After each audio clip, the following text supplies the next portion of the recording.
Welcome back to more ghost stories around the campfire. The old woman never thought about death. She had a farm to keep. She was too busy feeding chickens, taking care of the animals and feeding them, baking, cleaning, doing everything that it takes to keep up a farm. But then one day, death came knocking at her door.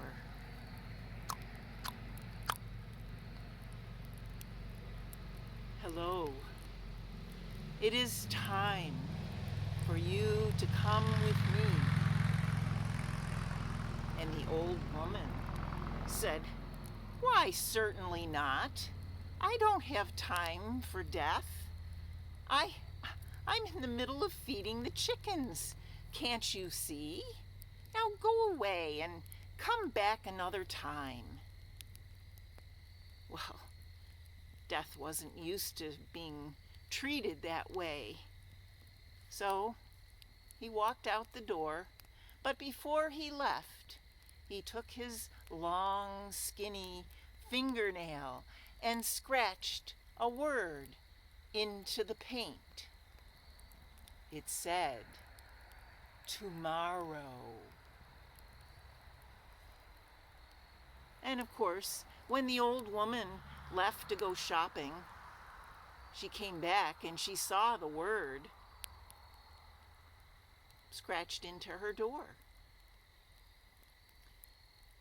And sure enough, the next day, Death knocked on her door once more. "It is time. You must come with me today." And the old woman said, "I don't have time for this.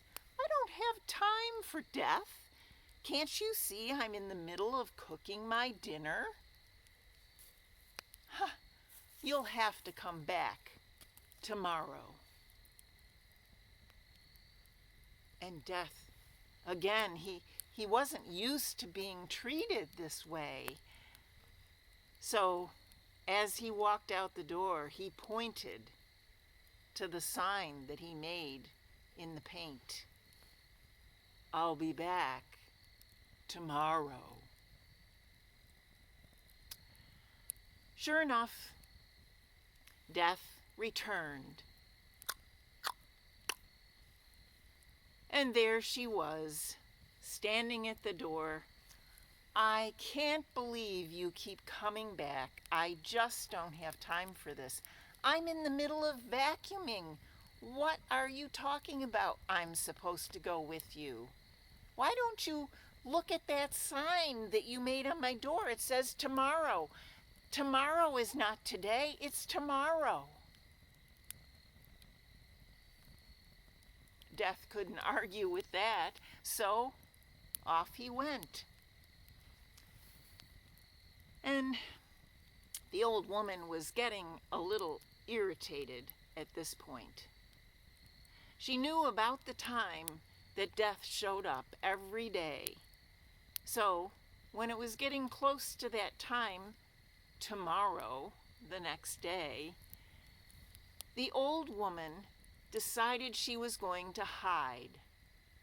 She looked at a barrel of honey in the corner and said, "Oh, maybe that's a good place." And she climbed into the barrel and sunk herself down, all except for her nose. And she was in there for quite a while when she decided, this is really uncomfortable. So she climbed back out of the barrel, all dripping and sopping with honey. She looked around her kitchen for a better place to hide, and there she spotted a chest. She walked over, lifted the lid, And wouldn't you know, that chest was full of goose feathers, the feathers she had pulled off the goose that she cooked for dinner the day before.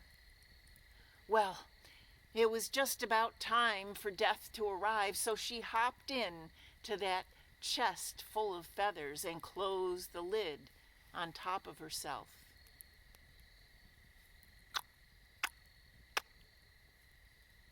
Death walked in, looked around. Where is she? He didn't see anyone. But all of a sudden, the woman popped up out of the chest. Death. Ah! And the woman, ah! And Death ran out and down the sidewalk, down the street, and was never seen again. Thank you for listening, and I wish you a very happy Halloween.